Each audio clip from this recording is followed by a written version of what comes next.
اهدنا الصراط المستقيم.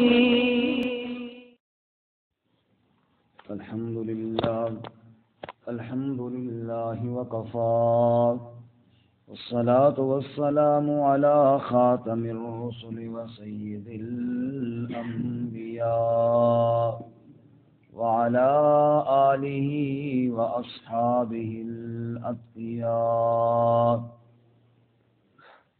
أما بعد فأعوذ بالله من الشيطان الرجيم. بسم الله الرحمن الرحيم.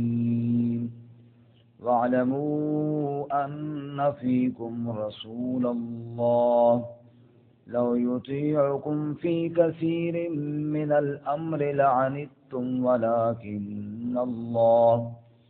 ولكن الله حبب إليكم الإيمان وزينه في قلوبكم وكره إليكم الكفر والفسوق والعصيان أولئك هم الراشدون فضلا من الله ونعمة والله عليم حكيم. واعلموا أن فيكم رسول اللہ اور جان لو کہ بے شک تم میں اللہ کے رسول صلی اللہ علیہ وسلم ہیں. لو یطیعکم فی کثیر من الامر اگر وہ اطاعت کریں تمہاری اکثر معاملات میں لعنتم تو تم مشقت میں پڑ جاؤ.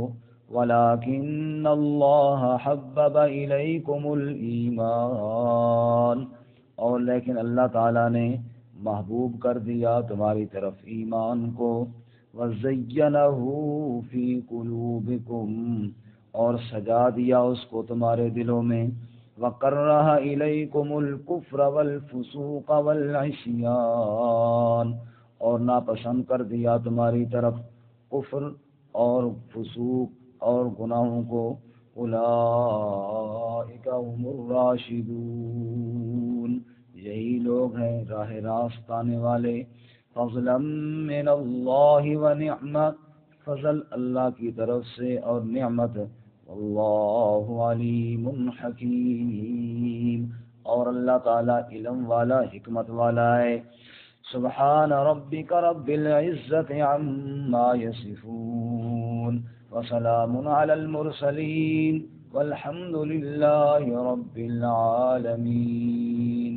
اللهم صل على محمد وعلى آل محمد كما صليت على إبراهيم وعلى آل إبراهيم إنك حميد مجيد. اللهم بارك على محمد وعلى آل محمد كما باركت على إبراهيم وعلى آل إبراهيم إنك حميد مجيد. معزز سامعین، سورۃ الحجرات آیت نمبر 7 اور 8 آپ کے سامنے تلاوت کی ہیں. اللہ رب العزت ان کے مطابق صحیح بیان کی توفیق عطا فرمائے اور ہمیں قرآن و سنت پر عمل کرنے کی توفیق عطا فرمائے. گزشتہ سبق میں آپ حضرات نے سنا کہ اللہ تعالیٰ نے فرمایا کہ اگر کوئی فاسق خبر لائے تو پہلے تحقیق کرو، بغیر تحقیق کے اس پر عمل نہ کرو. آج کے سبق میں اس سے پہلے آپ سن چکے ہیں رسول اللہ صلی اللہ علیہ وسلم کے آداب بیان کیے جا رہے تھے.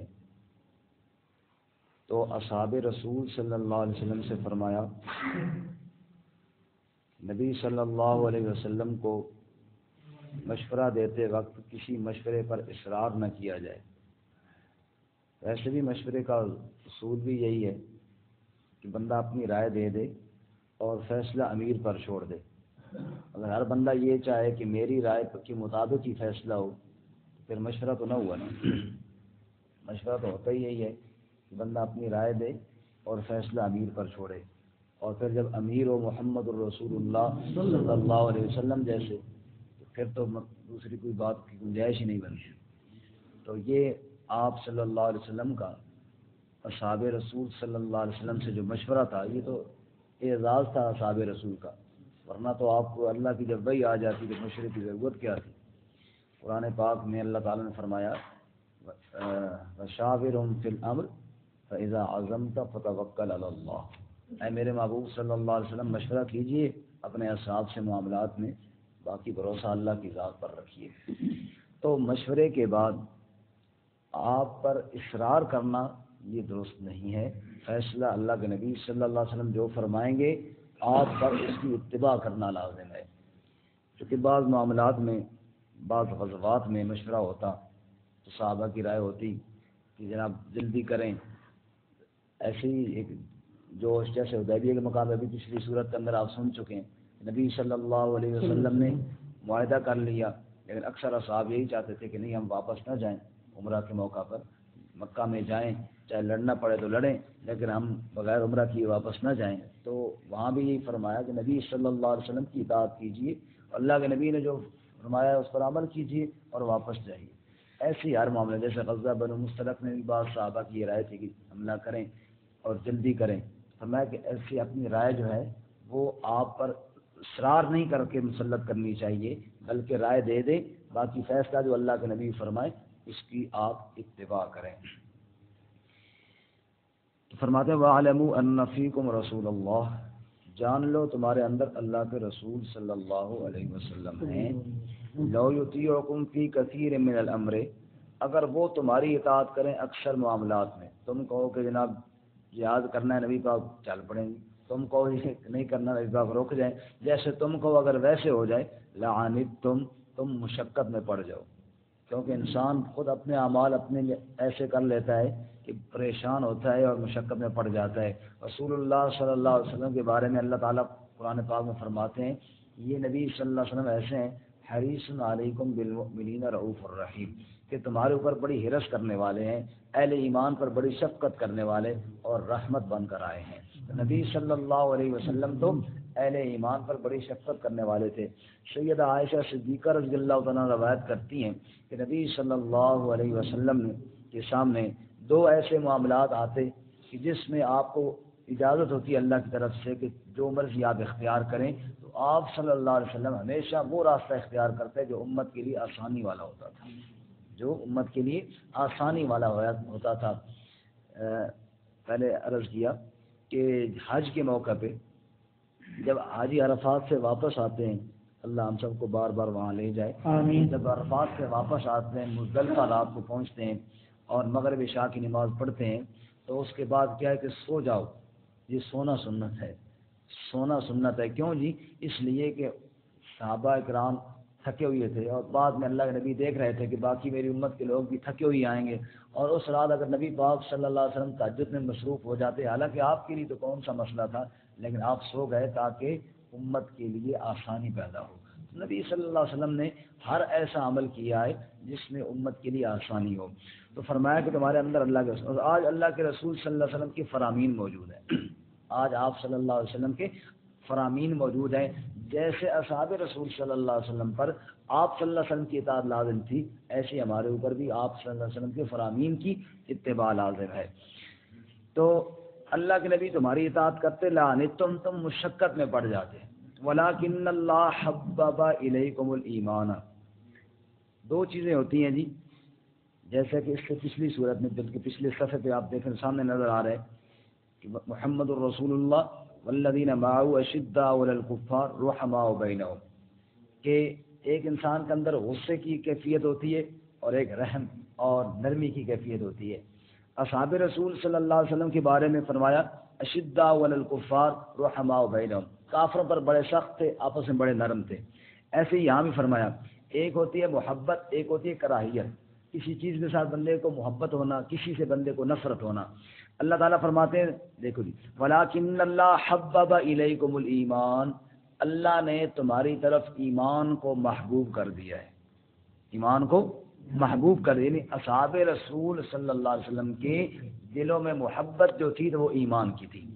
وَزَيَّنَهُ فِي قُلُوبِكُمْ، اور اس کو سجا دیا ہے تمہارے دلوں میں، اللہ تعالیٰ نے ایمان کو زینت دی ہے. گھر کے اندر نا سامان بندہ لے کر آتا ہے, عورتیں کہتی ہیں تم سامان پہنچا دو, سیٹنگ ہم نے خود کرنی ہے, کیونکہ وہ جس طرح وہ سیٹنگ جانتی ہے نا اس طرح مرد نہیں سیٹنگ کر سکتے کہ جناب کہاں پہ کون سی چیز سجانی ہے.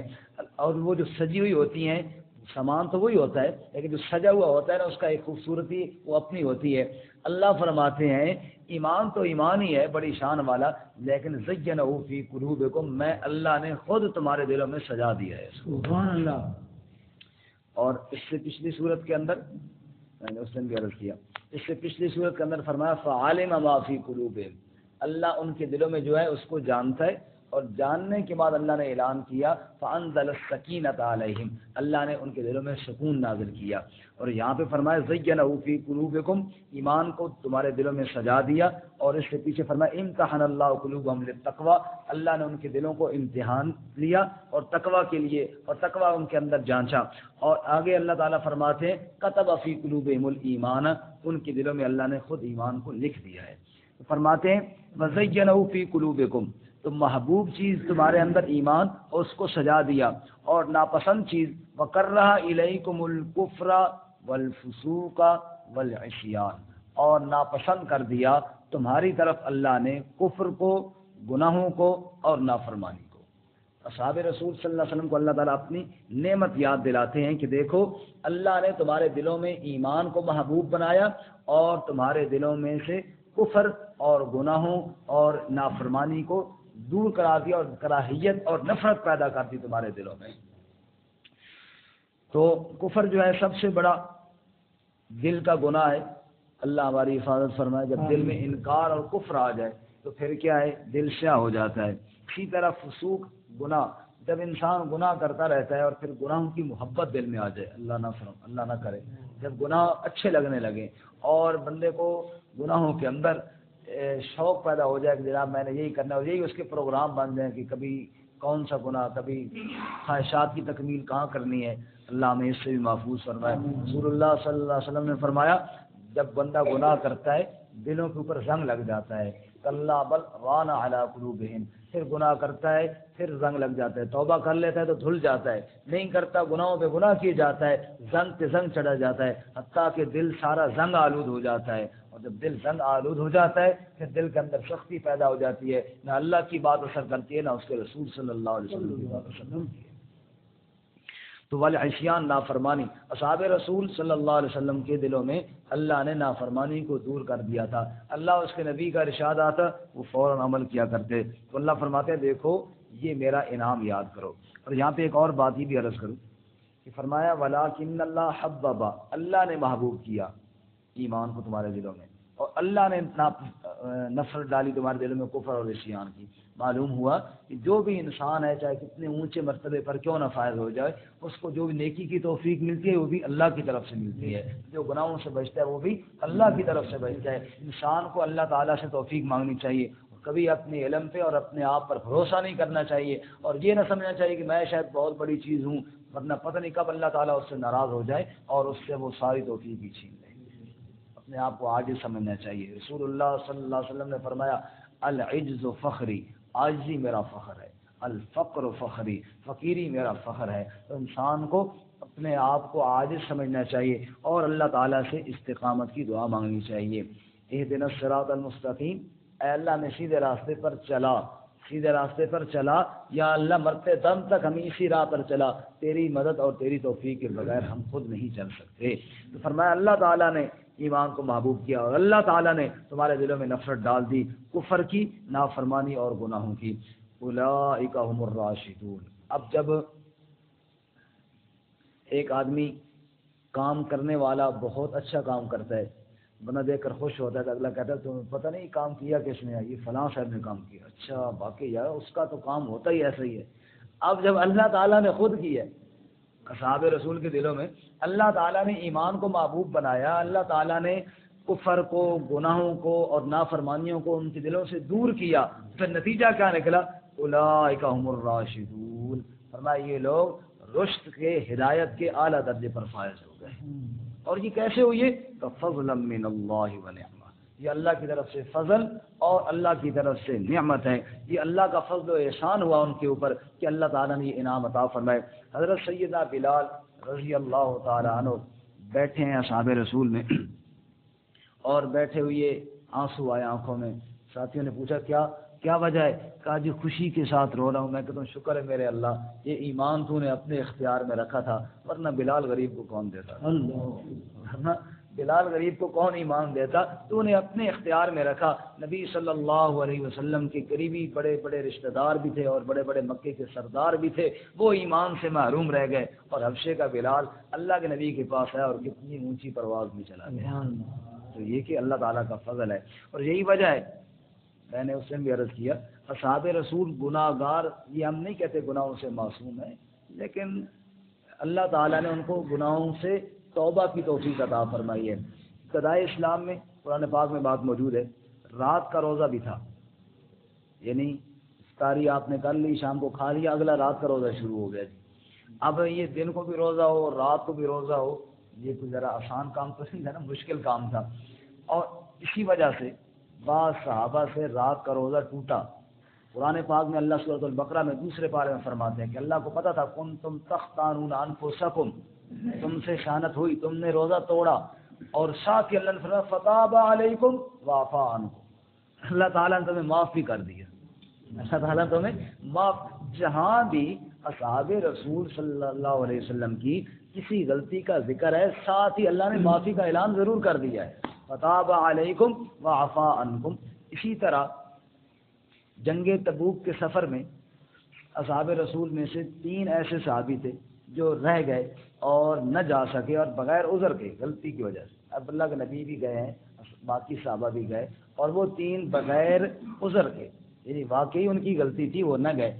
رسول اللہ صلی اللہ علیہ وسلم واپس آئے, آپ نے پوچھا تو انہوں نے سیدھی بات کی, یا رسول اللہ کوئی مطلب مجبوری نہیں تھی اور کوئی ایسا مسئلہ نہیں تھا, بس ہم سستی ہو گئی, نہیں گئے. نبی پاک صلی اللہ علیہ وسلم ناراض ہوئے, وہ تینوں اللہ کے سامنے توبہ کرتے رہے. سورۃ التوبہ میں 11ویں پارے میں اللہ تعالیٰ فرماتے ہیں لقد تاب اللہ علی النبی والمہاجرین والانصار والذین اتبعوا بإحسان والانصار الذین اتبعوا فی ساعۃ العسرہ من بعد ما کاد یزیغ قلوب فریق منہم ثم تاب علیہم. اللہ فرماتے ہیں اللہ نبی سے راضی, مہاجرین سے راضی, انصار سے راضی, جو اس تنگ سفر میں نبی کا ساتھ دینے والے تھے, اللہ ان سے راضی. وعلی الثلاثۃ الذین خلفوا, اور ان 3 پہ بھی اللہ راضی جو پیچھے رہ گئے, اور ان 3 کو بھی اللہ نے معاف کر دیا جو پیچھے رہ گئے تھے. تو یہ سب اللہ کا طرف سے فضل تھا کہ ان سے غلطی ہوتی اور اللہ فوراً ان کو توبہ کی توفیق عطا فرماتے اور اپنی طرف سے رضا کا اعلان فرماتے. فضلا من اللہ و نعمہ, یہ فضل اللہ کی طرف سے اور نعمت اللہ کی. واللہ علیم حکیم, اور اللہ علم والا حکمت والا ہے. اللہ تعالیٰ ہمیں عمل کرنے کی توفیق عطا فرمائے. جمع دوبارہ سنیں. وَاعْلَمُوا أَنَّ فِيكُمْ رَسُولَ اللَّهِ, اور جان رکھو کہ بے شک تم میں اللہ کے رسول صلی اللہ علیہ وسلم ہیں. لو یطیعکم فی کثیر من الامر, اگر وہ اطاعت کرتے تمہاری اکثر معاملات میں, لعنتم, تو تم مشقت میں پڑ جاتے. ولکن اللہ حبب الیکم الایمان, اور لیکن اللہ تعالیٰ نے محبوب کر دیا تمہاری طرف ایمان کو. وزینہ فی قلوبکم, اور سجا دیا اس کو تمہارے دلوں میں. وکرہ الیکم الکفر والفسوق والعصیان, اور ناپسند کر دیا تمہاری طرف کفر اور گناہوں اور نافرمانی کو. اولئک هم الراشدون, یہی لوگ ہیں راہ راست پانے والے. فضلا من اللہ و نعمہ, فضل اللہ کی طرف سے اور نعمت. واللہ علیم حکیم, اور اللہ تعالیٰ علم والا حکمت والا